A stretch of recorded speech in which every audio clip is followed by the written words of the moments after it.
America అధ్యక్షుడు Donald Trump సరిహద్దు పరిస్థితులపై నివేదిక ఆధారంగా 1807 యొక్క ఇన్సరెక్షన్ చట్టాన్ని అమలు చేయవచ్చని చర్చలు జరుగుతున్నాయి.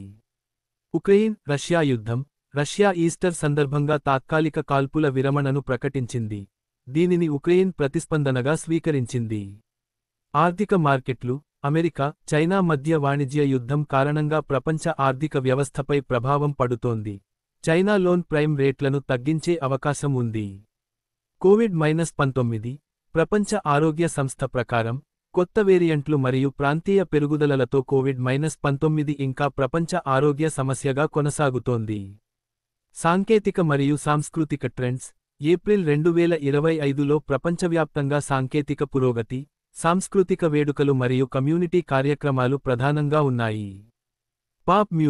పాప్ మ్యూజిక్ ప్రపంచంలో తాజా గాసిప్ మరియు ట్రెండింగ్ విషయాలు రెడెట్లో చర్చించబడుతున్నాయి.